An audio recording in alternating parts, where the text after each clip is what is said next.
ایک مرتبہ ہمارے پیارے آقا محمد مصطفیٰ صلی اللہ علیہ وسلم نے حضرت ابو ہریرہ کو اناج کی چوکیداری کا کام سونپا۔ حضرت ابو ہریرہ پہلے دن دروازے کے باہر قرآن شریف پڑھ رہے ہیں اور آدھی رات کا وقت ہے، تبھی اندر سے کچھ آواز آئی۔ آپ کو حیرت ہوئی کہ میں تو باہر بیٹھا ہوا ہوں، پھر اندر کون ہے؟ آپ نے اندر جا کے دیکھا تو آپ حیران رہ گئے۔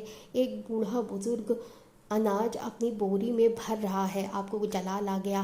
آپ نے کہا کہ بزرگ اپنی عمر تو دیکھو، اتنی عمر میں تم چوری کرتے ہو۔ بزرگ نے روتے ہوئے کہا کہ میرا پریوار 2 دنوں سے بھوکا ہے۔ سن کر ابو ہریرہ کچھ نرم ہوئے اور اسے اناج لے جانے دیا۔ صبح حضور پاک نے پوچھا کہ ابو ہریرہ سب ٹھیک ٹھاک؟ تو آپ نے مسکراتے ہوئے ہاں میں سر ہلا دی۔ دوسرے دن کی آدھی رات کا وقت ہے، ابو ہریرہ قرآن شریف پڑھ رہے ہیں، تبھی اندر سے کھٹر پٹر کی آواز آئی۔ آپ پھر اندر گئے تو آپ نے پھر اسی بزرگ کو پھر سے پکڑا چوری کرتے ہوئے۔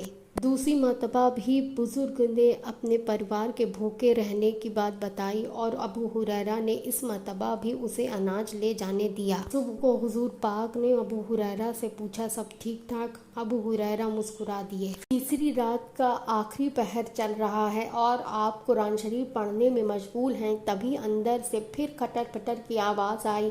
اتنے میں آپ دندناتے ہوئے غصے میں اندر پہنچے۔ آپ نے پھر سے اسی بزرگ کو چوری کرتے ہوئے دیکھا۔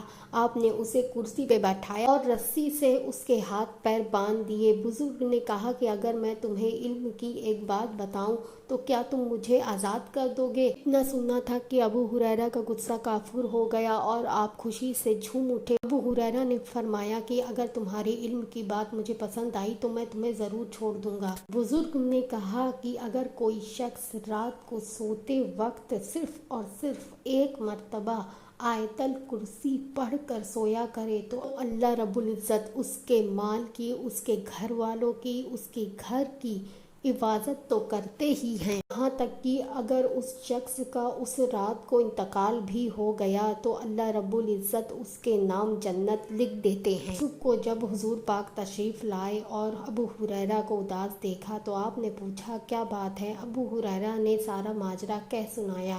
اس پر حضور پاک مسکرا دیے اور آپ نے فرمایا کہ وہ بزرگ اور کوئی نہیں ابلیس تھا، وہ جھوٹا ہو کر بھی سچی بات کہہ گیا۔